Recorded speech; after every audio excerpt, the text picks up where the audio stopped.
So we've had an amazing time talking about personal transformation and strategies on this journey to financial freedom. So now we're going to go into the achieving part, which we started already and has been insightful.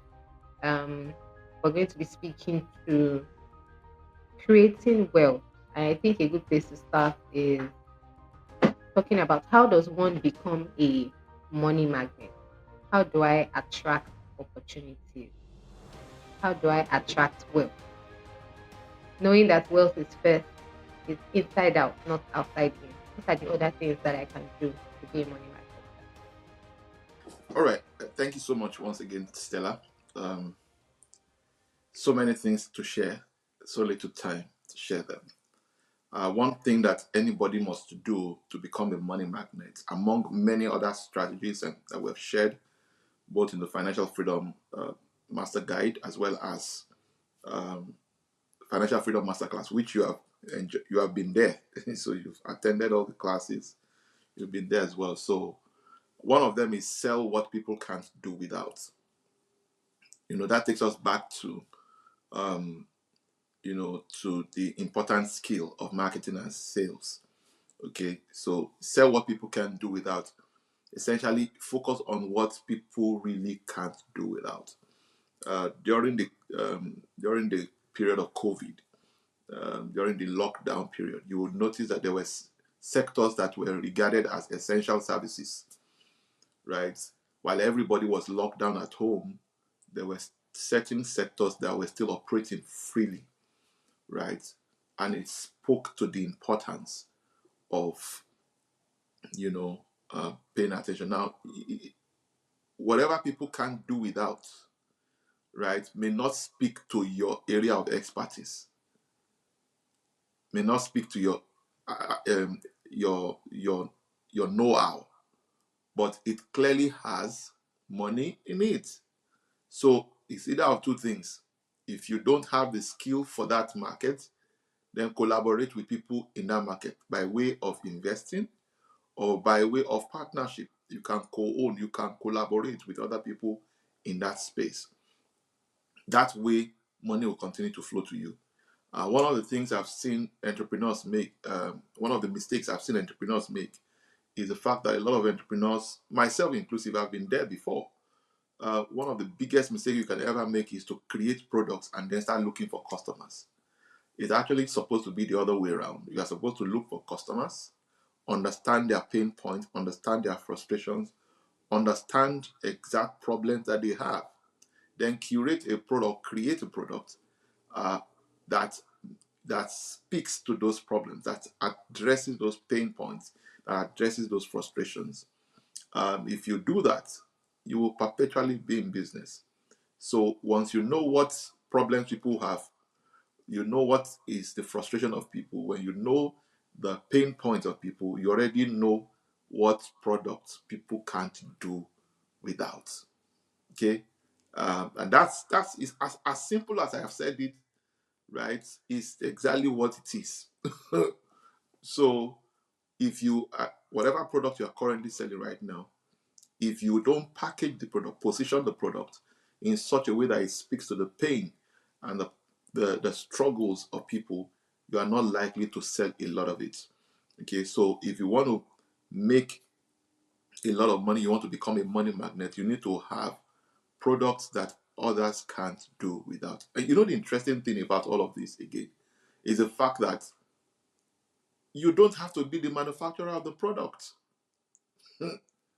The owner of the market is always superior than to the owner of the factory. I'll repeat that again. The owner of the market is way more superior than the owner of the factory. So, building the market, growing the market, manufacturing demand is way more an important skill, an important need for every business, every individual than trying to create the product.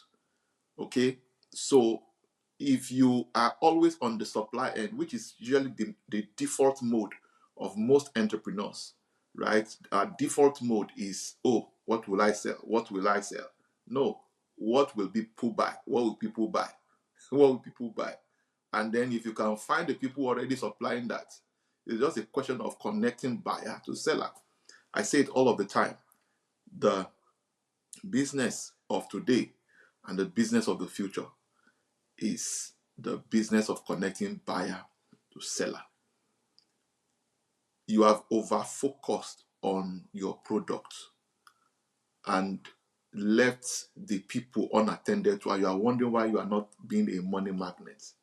Focus more on the people, then you will know which product they need. Um, Today, Amazon is only a platform.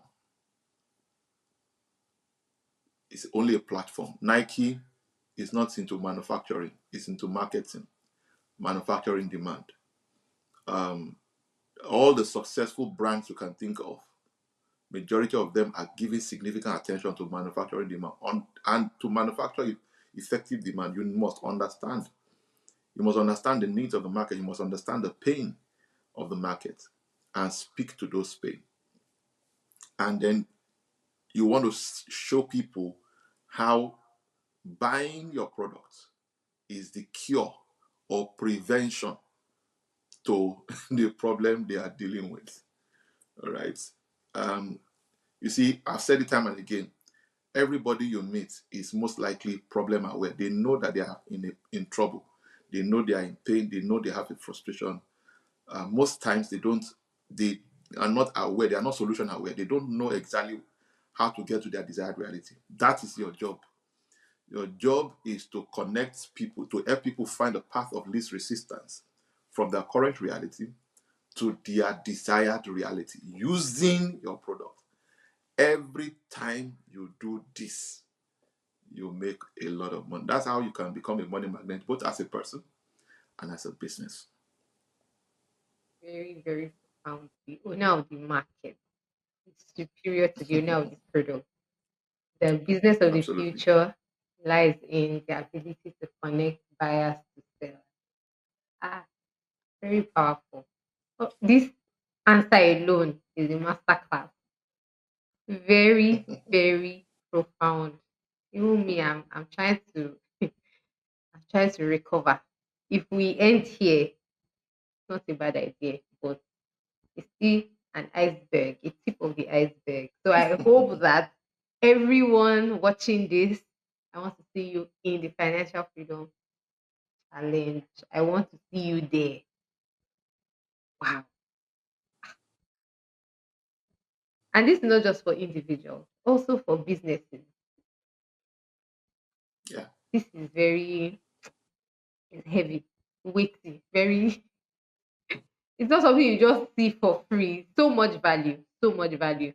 And the fact that it's coming for free doesn't mean that someone is not paying the price because also could have been doing consultation session privately, but he decided to record this so that he can have a form of omnipresence in the lives of so many people. So I do hope that you don't Yeah. just keep this to yourself. When you watch it, share, ensure that you share with everybody in your network. And I also know that there's no way we talk about creating wealth without speaking to multiple streams of income. This is a concept that a lot of people have still not understood. They're like, this is Nigeria. I cannot do more than one job. It's just one job that I can do. They haven't really grasped how to leverage those other income streams. So I'd like you to speak to that for people who have some people have not even heard it before. They just know that oh, I work and I earn and that's it. But there's much more that you can do. All right, is that So there's no way I would want to speak on or speak to the subject of multiple streams of income without first understanding the various types of income. Okay. Um, so let me use the analogy of my mentor. So there is the once, once and only type of income. This is often and popularly referred to as earned income. So money you get as salary falls into this category. You work once, you earn once. Okay? That is the fun. That is the first type of income. Then there is once and always. You work once, but you keep earning from that single effort, single input of yours. That is what we call passive income. Okay, passive income. So you build a house once, right? And then you continue to earn rental income for the lifetime of that property. As long as that property is not sold, you continue to earn rental income from that property.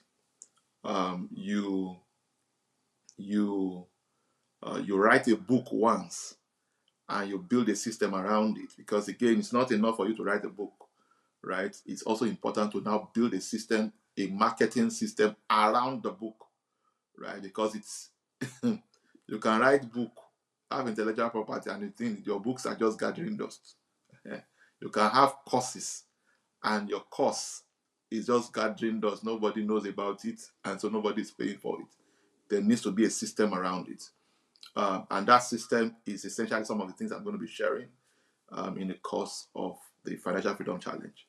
Now, it's important to establish this. This is very, very, very important, extremely important, that apart from your once and only and once and always, there's also the free flow, right? The free flow is, in this case, is where your money is doing the work for you. Your money is doing the work for you. This particular one is regarded mostly as portfolio income. Portfolio income. So you buy into other people's businesses, either on the capital market or through private placement or through partnerships or collaborations. Your money essentially is the one doing the work for you. So you invest in other people's businesses, and then they do all the work, but you get a portion of the profit based on your interest in that business or in that enterprise. So, and there are many, many dimensions to this. So, if you understand these three types of income, then you now understand that, see, if you are doing one and only, if the type of income that flows to you is purely once and only, the question is, what can you do with the income you make there? Now, the money you make from once and only is the active income. Is the active income. Is the income you earn whenever you work. When you stop working, you stop earning income. So the income only continues to flow as long as you work. You see, the other dimensions of income continues to flow even when you stop working. All right. In that case, it is either you have acquired assets that are producing cash flow for you, or generating for you dividends. So both passive and portfolio income are the types of income that continue to flow even when you stop working. Now, it's important also to understand this bit of dichotomy, because I always like to clarify things, because I sit down a lot of the times. Some of these concepts, some of the things I'm sharing today, used to be some used to confuse me at a point in my life too, right? So I can very much relate with a lot of other people who don't yet have an understanding, and that's why I like to break it down this way. You see, man is a limited resource. You are limited in time, you are limited in energy, you are limited by space, right? You are a limited resource because you have limited time. There's no way you can have more than 24 hours a day, right? You are limited in energy. If you doubt what I'm talking about, try to start running from Lagos to Abuja. At some point, you will run out of breath. It tells you that you are limited in energy, right? Or you run from Atlanta to New York, start running. You won't cross Atlanta before you run out of energy. Okay, um, so you are limited in energy. You are limited in time. Then you're also limited by space. So you are limited and confined by space. Okay, um, you know, let me say this. Maybe I will add to that those three dimensions of income. Let me add one more to it. It's digital income. That one is from digital assets and through contents that you curate on all these various platforms. It can easily be monetized. You'll be amazed. Not only will YouTube be paying you, right, if you have an area of expertise that is solving critical problems for people, not only will you be able to begin to build a brand for yourself, also you are positioning yourself as as an expert. You are positioning yourself as an expert in your field. So that in itself will be bringing revenue to your business. But beyond that, even YouTube, for the traffic that you are bringing to your channel, a portion, 55% of the advert revenue, right, that comes to YouTube is paid to you. YouTube only takes 45%. This is one secret a lot of people don't realize. On TikTok, part of the things I discovered is that for a million views or so, for 1,000 views, you get maybe $1. For a million views, you get maybe $1,000 or something for your content. This is the reason why some of the skit makers, content creators, most of these guys, all sorts of things, and people are really becoming desperate now because there's a lot of money there. So they essentially do things that can get enough views. So whether it complies with their values or not, right? They just push out all sorts of content. So you want to make sure that you are positioning yourself as a brand, as an authority in your field, and then you can also monetize those platforms, and then you can use that to drive traffic to your other businesses. That way, you are creating multiple streams of income. The reason why I had to mention digital income as a fourth one, as a fourth alternative, right? Mainly because it is one way. You mentioned you used a word earlier. It's one way to become omnipresent. Yeah, it's one way to become omnipresent. So you can be in a single location and be distributed to people's homes and people's offices in multiple locations across the globe at the same time. A lot of people will be interacting with your content. Now, today, not every movie producer now have to partner with Netflix. Just partner with YouTube. You have your movie there in no time, right? You produce once, but you continue to earn forever as long as adverts are coming on that channel, right? So there are lots of other details which I'll be sharing um, on during the Financial Freedom Challenge. It's going to be mind-blowing. Okay, I just felt I should mention that. Now, when it comes to also multiple streams of income, so you need to now have these diverse streams of income. You see, a lot of people have multiple streams of expenses, but not many people have multiple streams of income. Multiple streams of expenses is automatic. Once you are a human being, you will pay for transport, you will pay for feeding, you will pay for clothing, you will pay for shelter, you will pay for many, many things. You pay for communication, you pay for internet, you pay for a lot of things. Those are automatic. You don't need to, as long as you live, those are regular expenses, right? That will come your way. And that's already multiple streams. The challenge for a lot of people is multiple streams of income is not automatic. It requires intentionality, it requires understanding, it requires strategy, and it takes a process, right? These and many more are the things we're going to be touching on. Now, another major confusion that a lot of people have when we talk about multiple streams of income is a lot of times people confuse multiple struggles, right, for multiple streams of income.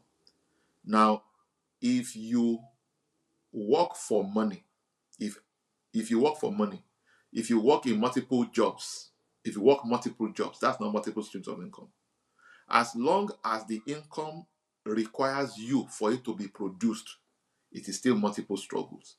And now, while there's nothing wrong with that, if you have to combine two jobs, combine two responsibilities, two roles together, and all of those things, that is not multiple streams of income. You just need to have that understanding. Your responsibility is to ensure that you extract a portion of that money that you are making from those active sources of income and deploy it into the once and always, and the free flow. The earned income, you want to leverage your earned income for the portfolio income. Okay, put it in shares, put it in stock, invest in other people's businesses, um, and then you also want to put such funds into real estate, right? You want to put such funds. You want to produce your own courses, produce your own products, all right?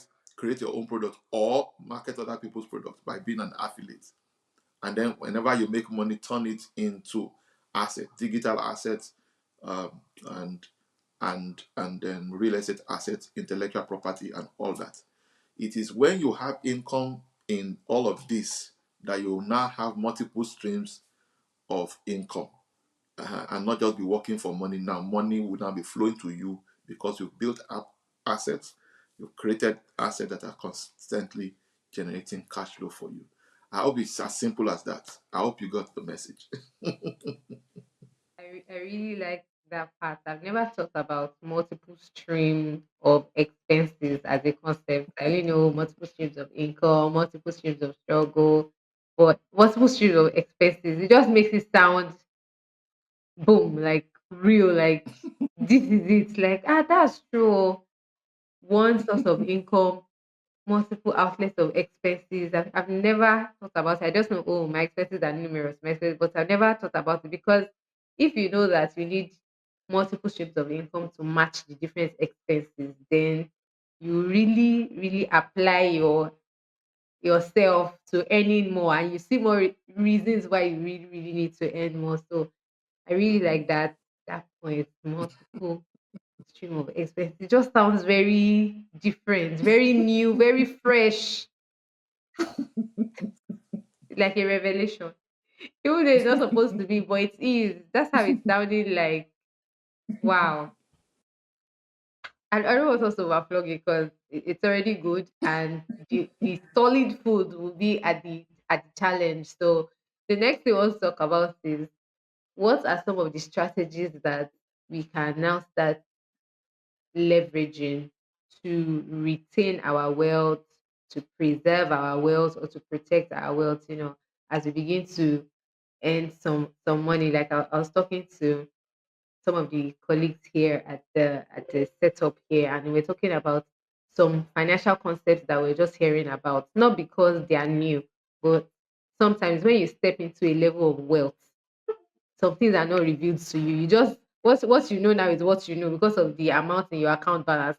There are some figures that will come in. Your account officer will start calling you. Everybody start chasing you. You now be wondering, I've been running this account now. What's going on?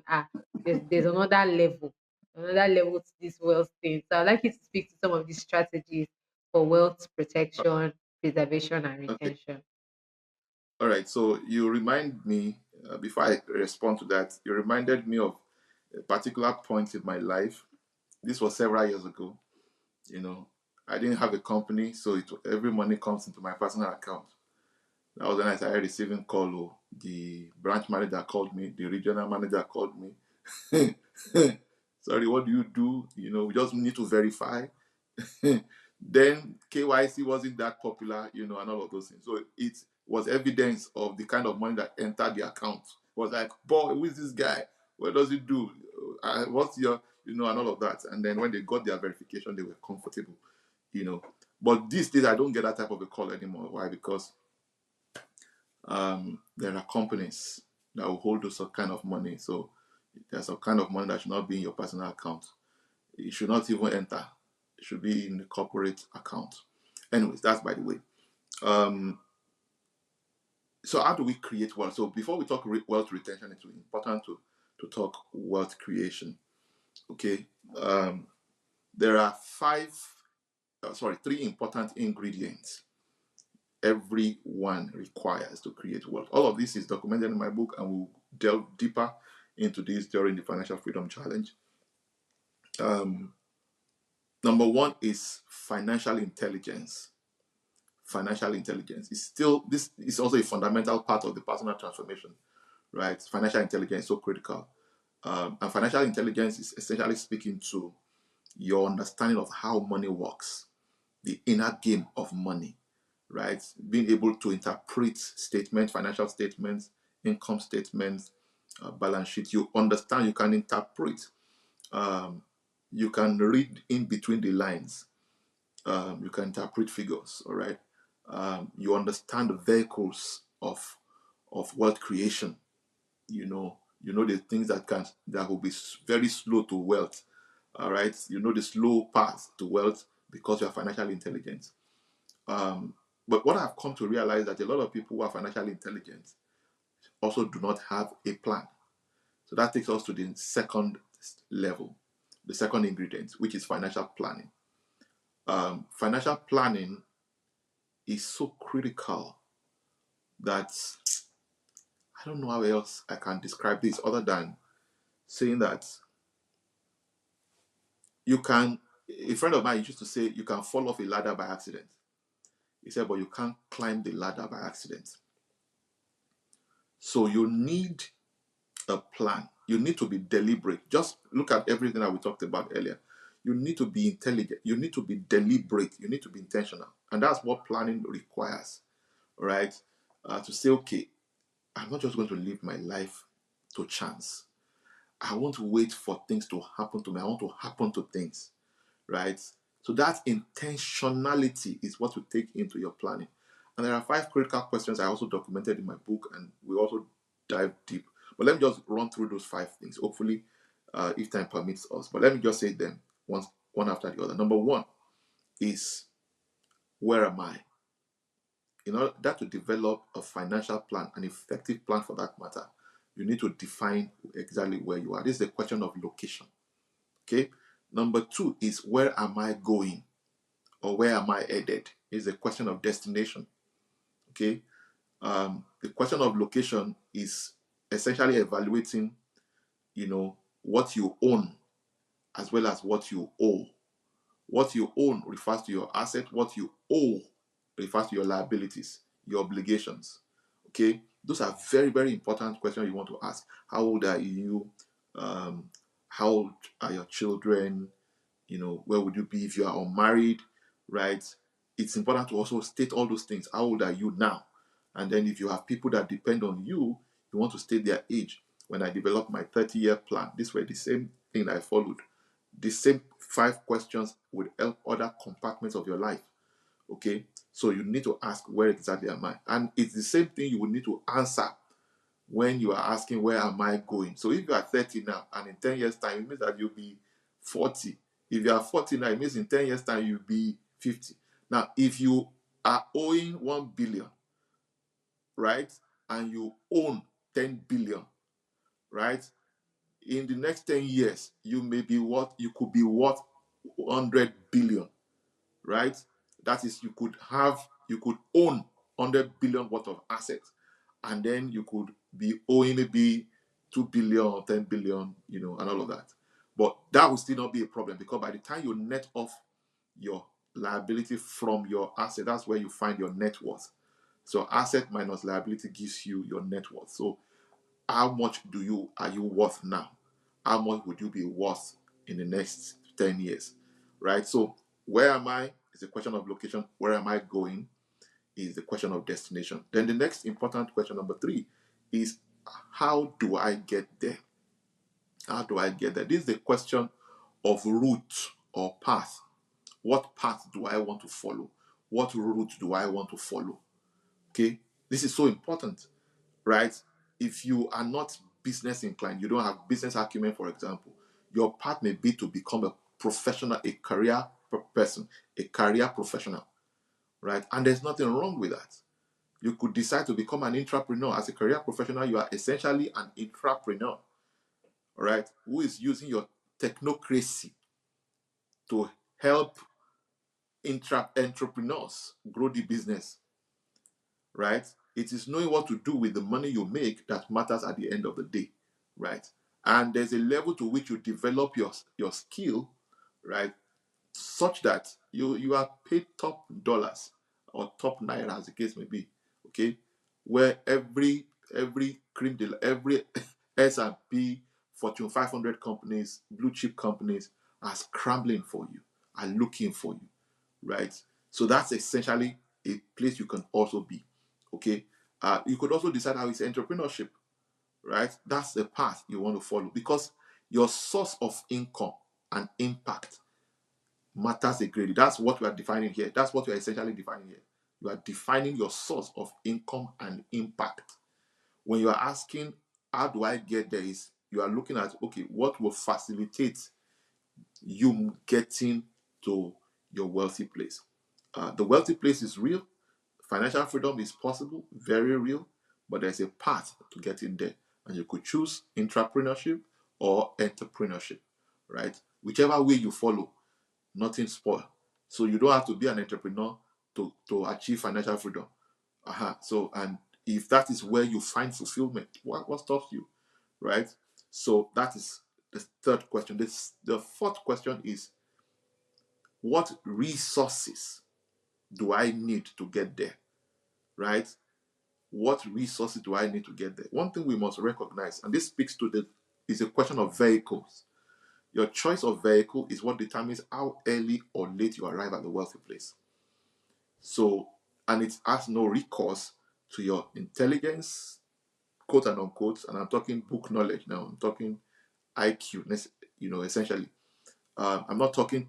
It has no recourse to your creed, nor your religion, or your ethnicity, or your gender. It has everything to do with your choice of vehicle. Like my mentor would, always describe, he would say that if you are going to Abuja and there are three of you, and one chooses to trek, the other one chooses to drive, and the other one chooses to fly, who would arrive their destination first? Even though they are going to the same place, it is the person who is flying. Not because he's smarter, not because he's taller, not because he's white, not because he's black, just because of the choice of vehicle. So your choice of vehicle is what determines your arrival at the wealthy place much earlier. So you have to be very, very aware. It's part of what financial intelligence will do for you. When you are financially intelligent, you will know all the vehicles that are available that can fast track your arriving there much, much earlier. Okay. So that is the fourth question. We're still talking financial planning here. The fifth question, right, is when I get there, how do I retain and sustain it? How do I retain and sustain it? Okay, there are a number of people who would eventually get to the wealthy place, who will make it there, but they will not be able to sustain it. They will not be able to retain whatever it is they have attained. And that's why this is a question of retention.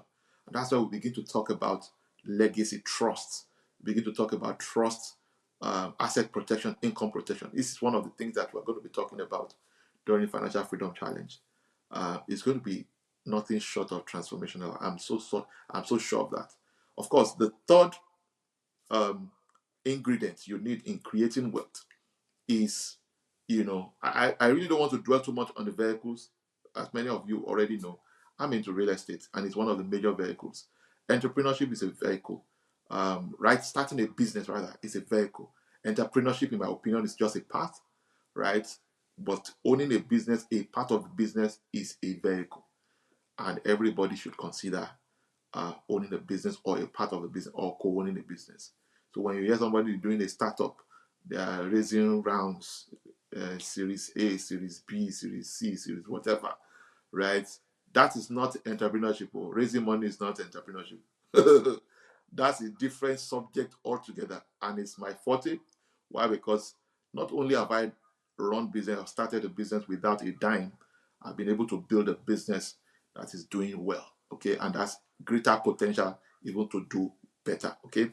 So I felt I should mention that because owning a business or being a part owner of a business is a vehicle, right? Entrepreneurship is, in my opinion, is just a path. It's just a route. Do you understand? Okay, so um, and of course, intellectual property. Like I mentioned, digital assets. You can have courses. I was listening to a young lady recently, and she said, as of this year, as of this moment, she had made over $85,000 selling her courses, and all she's teaching is what she learned. She's teaching what she learned. Okay? So, what is it that you know? Can you package it into a book? Can you package your experience into a course? You create digital asset. That's your intellectual property. Copyright it. You push it out there. Build a system around it, and then products are selling. The days when you need to be carrying from pillar to pole, running from pillar to post to sell your product, those days are long gone.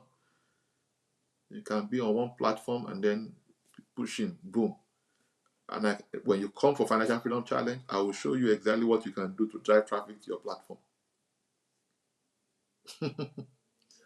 And you'll be selling like wildfire. Okay?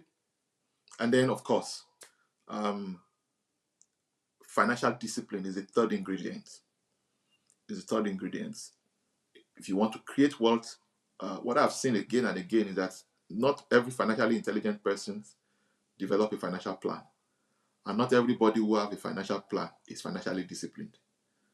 So if you have the first two, it's not a guarantee for wealth if you lack discipline. And in very simple term,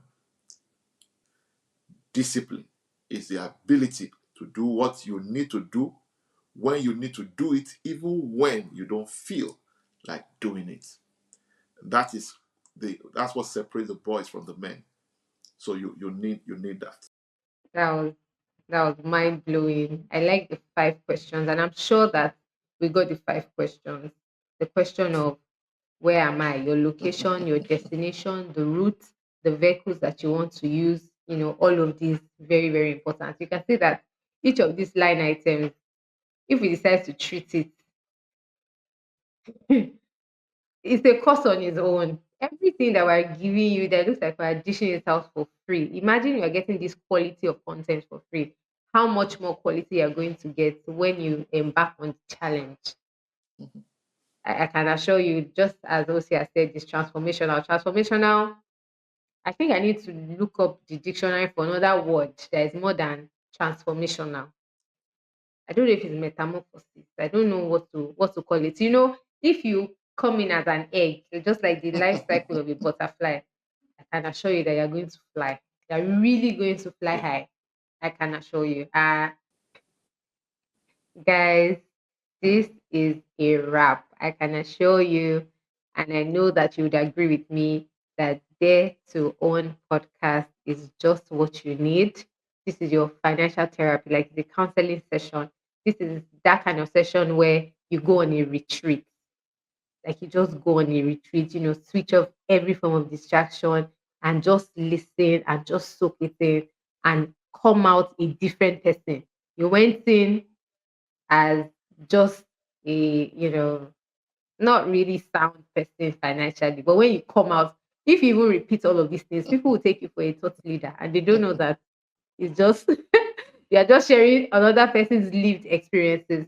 But that's the good thing about knowledge and also about experiences. You don't have to make the mistakes. Someone else has paid the price. You just need to learn. Of course, you will still make your own mistakes, but let your mistakes be fresh. Let it be that it's avoidable mistakes that you are not aware of. Don't repeat mistakes that people have committed and they have told you about it. They've shared this with you, and then you still go that path. It just shows that you are not a very wise person. And the good thing is that if you are not a wise person, it's just a state, it's a temporary state. You can come out of it right willingly. And the fact that you're listening to this and you've come this far shows that you're a very wise person. And don't also forget to always take your affirmations. Every of the resources that we've mentioned in the description box, please ensure that you make use of them. If you don't make use of them, you're not different from the person who has not seen this podcast or has never encountered us. So don't be like those who have never encountered us. Let your life be different because we indeed look forward to your testimonials. We look forward to your posts. We look forward to seeing you become a better version of who you are. Thank you for joining us for this segment, and we do hope that you have subscribed to this platform, to this channel on all social media platforms. Follow Oladipupo Clem, and I can assure you that we already have a lot of content there already. And then this is a fresh content coming to you, and we look forward to sharing much more wisdom with you. We look forward to your testimonials, like we've always said, and hopefully that you will participate in the Financial Freedom Challenge coming up next month. We will see you again. They will come your way. Thank you, OC, Mr. Dr. Oladipupo Clement. And my name is Stella Owetre. It's been an amazing time. Thank you for Bye watching. bye. Bye bye. Bye for now.